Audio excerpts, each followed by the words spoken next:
सबसे पहले आप सभी को मेरा प्यार भरा नमस्कार। जैसा कि आप लोगों को पता ही है, मेरा नाम है सुमन और मैं हूं पेशे से हिंदी और योगा टीचर।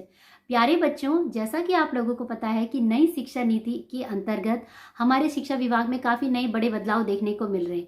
तो उन्हीं में से रिसेंट बदलाव आया है यूजी और पीजी कोर्सेज के लिए सीयूईटी एंट्रेंस एग्जाम का होना। तो जब नई शिक्षा नीति 2020 को लॉन्च किया गया था, उसके तहत ये भी कहा गया था कि 2022 और 23 के बाद कोई भी बच्चा एक साथ 2 डिग्रियां लेना चाहता है। जैसे उदाहरण के लिए मेरे एक सब्सक्राइबर है जिनका कि नाम है प्रियंका पवार जी।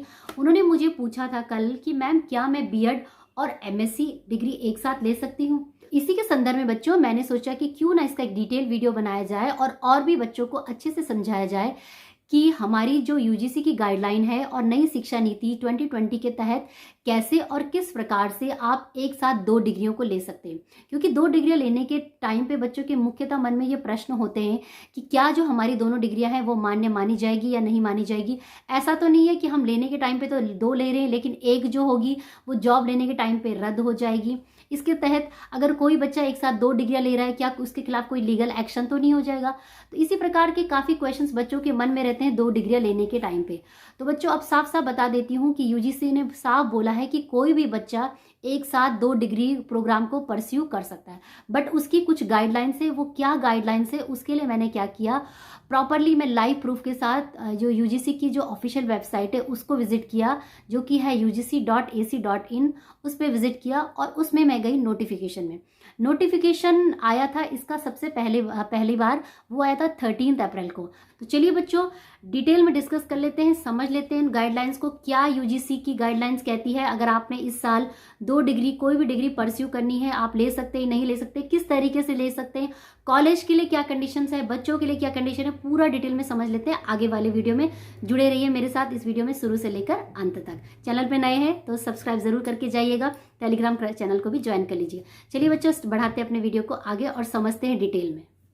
तो आइए बच्चों डिटेल में डिस्कस कर लेते हैं। यूजीसी ने जो अपनी वेबसाइट पे इसके संदर्भ में जो डॉक्यूमेंट अपलोड किया था वो किया था 13 अप्रैल को, जैसा कि मैंने आपको बताया।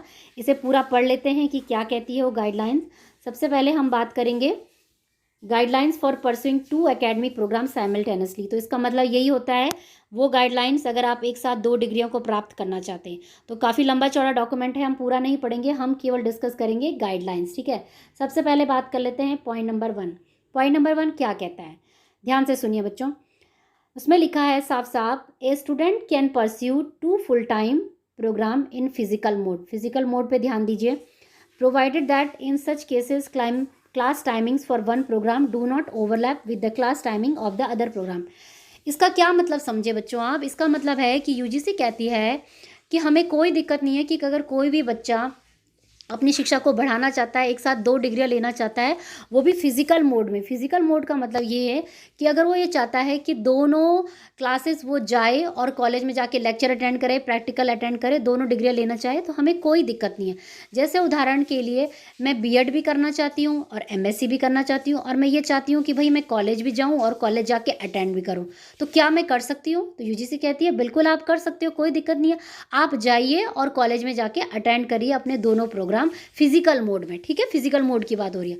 परंतु यूजीसी की अपनी एक कंडीशन है। वो कंडीशन क्या है, प्रोवाइडेड दैट का मतलब होता है कंडीशन, मतलब एक कंडीशन है आपके सामने। वो कंडीशन क्या होगी, वो कंडीशन ये है कि यूजीसी कहती है कि भाई देखो आप जो भी प्रोग्राम करोगे उनकी जो क्लास टाइमिंग होगी वो ओवरलैप नहीं होनी चाहिए। यानी कि कहने का मतलब ये है कि मान लीजिए अगर मैं बीएड और एमएससी करना चाहता हूँ या चाहती हूँ, तो जो मैं बीएड अगर कर रही हूँ फिजिकल मोड में और एमएससी जो कर रही हूँ उसकी टाइमिंग सेम नहीं होनी चाहिए। यानी कि मान लीजिए अगर मेरी 9 से 12 की बीएड की क्लासेस चल रही है किसी कॉलेज में, और उसी कॉलेज से अगर मैं एमएससी भी कर रही हूँ, तो वो जो टाइमिंग है वो 9 से 12 की नहीं होनी चाहिए अगर मुझे फिजिकल मोड में अटेंड करना है। फिजिकल मोड में आप एक ही प्रोग्राम को अटेंड कर सकते हो।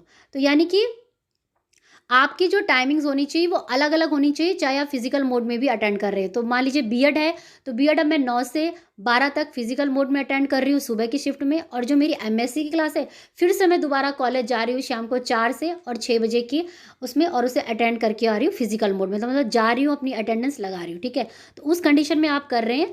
इस कंडीशन में हो क्या रहा है, इस कंडीशन में मेरी टाइमिंग्स क्लैश नहीं हो रही है, तो यानी कि मेरी जो दोनों डिग्रियां हैं वो मान्य मानी जाएगी, ठीक है। तो टाइमिंग सबसे पहले ध्यान रखनी है आपने। अगर आप फिजिकल मोड में जाके कॉलेज में अटेंडेंस लगा के अपनी अटेंडेंस दे रहे हैं तो उस केस में आपकी टाइमिंग्स क्लैश नहीं होनी चाहिए। दूसरा पॉइंट क्या कहता है बच्चों, दूसरा पॉइंट कहता है कि a student can pursue 2 academic programs, one in full time physical mode and another in open and distance online mode. यानी कि दूसरी कंडीशन ये कहती है यूजीसी कि कोई बात नहीं, अगर बच्चे के पास ऐसी स्थिति आ जाती है कि वो एक प्रोग्राम को फिजिकल मोड में जाके करना चाहता है और एक प्रोग्राम को चाहता है कि भाई शाम को घर बैठ के ऑनलाइन करना चाहूँ, तो वो भी वो कर सकता है। जैसे उदाहरण के लिए कई मैरिड वुमेन्स होती हैं या कई लोग होते हैं जो कि चाहते हैं कि भाई ठीक है सुबह की शिफ्ट में मैं कॉलेज चले जाऊं और शाम पूरे दिन भर कॉलेज में ना रहूं, शाम तक घर आ जाऊं और शाम को भी मेरी कोई अच्छी खासी घर पे बैठ के पढ़ाई हो जाए। जैसे मान लीजिए कि कोई मैरिड वुमेन है, वो बीएड करना चाहती है, तो वो सुबह क्या कर सकती है, फिजिकल मोड में जाके कॉलेज जा सकती हैं और शाम को क्या करें, अपने एमए एमएससी की घर पर बैठ के अपने क्लासेस को ले सकती है। तो ये आप कर सकते हैं, एक को फिजिकल मोड में और एक को ऑनलाइन या डिस्टेंस मोड में चला के आप दोनों डिग्रियों को ले सकते हैं, ठीक है। थर्ड पॉइंट है डिग्री और diploma program under ODL online mode shall be pursued with only such HEIs which are recognised by UGC statutory council government of India for running such a program. तो बच्चों ये जो point है ये आपके मतलब का नहीं है, ये मतलब है कॉलेज का, कि भाई देखो बच्चों के लिए तो यूजीसी ने साफ साफ 13 अप्रैल को ही बोल दिया है कि आप 2 डिग्रियों को ले सकते हैं। लेकिन जो 2 डिग्रियां चलाने वाले जो कॉलेज और यूनिवर्सिटी है, क्या वो यूजीसी की नॉर्म्स को और गवर्नमेंट ऑफ इंडिया के नॉर्म्स को, काउंसिल ऑफ इंडिया के जो बॉडीज़ स्टैट्यूटरी बॉडीज़ होती हैं, कंप्लाइंस बॉडी होती है जो कि इन पूरे यूनिवर्सिटीज़ और कॉलेज को देखती है, क्या वो उनको फुलफ़िल करती है या नहीं होती है, ठीक है। तो ये तो जिम्मेदारी होगी कॉलेज की कि जहाँ पे भी आप कॉलेज में एडमिशन ले रहे वो ही एश्योर करेगा यूजीसी को कि हम अपने कॉलेज में 2 प्रोग्राम को चलाने के केपेबल हैं, ठीक है। तो ये आपके मतलब का पॉइंट नहीं है। नेक्स्ट है 4 पॉइंट डिग्री और diploma program under these guidelines shall be govern by the regulation notified by the UGC. यानी कि यूजीसी की कुछ रूल्स एंड रेगुलेशन है, वो सारे कॉलेजेस को फॉलो करने हैं, तभी कोई कॉलेज यहाँ पे अपना टू ईयर कोई भी अपने प्रोग्राम को रन कर सकता है। तो अगेन ये जो पॉइंट है ये 3 और 4th पॉइंट है, ये है कॉलेज के लिए, ये बच्चों के लिए नहीं है, यानी कि रूल्स एंड रेगुलेशन के हिसाब से चलना चाहिए। नेक्स्ट पॉइंट है these guidelines shall come into effect from the date of their notification by UGC. Retrospective benefit can be claimed by the student who have already done 2 academic programs simultaneously prior to the notification of these guidelines. इसका क्या मतलब है बच्चों, देखो इसका मतलब ये है कि जैसा कि मैंने आपको बताया कि यूजीसी ने ये जो गाइडलाइंस दी है वो दी है 13 अप्रैल को। तो इस गाइडलाइंस के अंतर्गत क्या कहा गया, अब यानी कि 13 अप्रैल के बाद अगर ये इम्प्लीमेंट हो जाती है अच्छे से तो बच्चों के पास 2 डिग्रियां होंगी और कहीं पे भी नौकरी प्राप्त करने के लिए उनकी 2 डिग्रियां ये उनको हेल्प करेगी। तो इससे पहले 2020 से पहले जब नेशनल एजुकेशन पॉलिसी इम्प्लीमेंट हुई थी और 13 अप्रैल से पहले 2022 से पहले जो ये नोटिफिकेशन आया था, उससे पहले अगर किसी बच्चे ने 2 डिग्रियां ली है तो उस कंडीशन में क्या होगा, क्या उसकी भी डिग्री मान्य मानी जाएगी, क्या वो भी नौकरी के लिए दावा कर सकता है। तो यूजीसी वालों ने साफ बोल दिया है कि वो दावा नहीं कर सकते, है ना।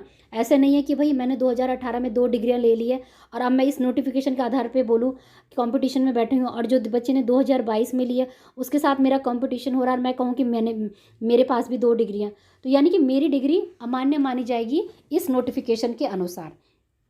इस नोटिफिकेशन के बाद ही जो बच्चे डिग्री लेंगे उन्हीं की डिग्री मान्य जाएगी।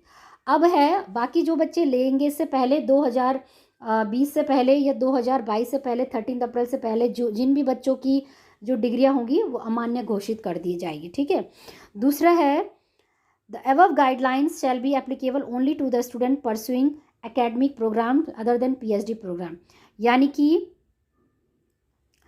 कहने का मतलब ये है कि ये जो 2 डिग्री का जो प्रोग्राम आया ये केवल आया है आपके एकेडमिक्स के लिए, यानी कि यूजी और पीजी कोर्सेज अगर आप कर रहे हैं तो उस कंडीशन में आप इसे कर सकते हैं। अब जो बच्चे पीएचडी प्रोग्राम सोच रहे हैं कि मान लीजिए कोई सोच रहा है कि मेरा तो एमएससी हो गया है, अब मैं पीएचडी भी कर लूँ, दोबारा से एक और एमएससी ले लूँ और पीएचडी भी कर लूँ, तो पीएचडी प्रोग्राम में अभी ये इम्प्लीमेंट नहीं हुआ है, ठीक है, तो पीएचडी प्रोग्राम के लिए नहीं है ये प्रोग्राम। नेक्स्ट है, based on the above guidelines the university can devise mechanism through their statutory bodies for following their student to pursue to.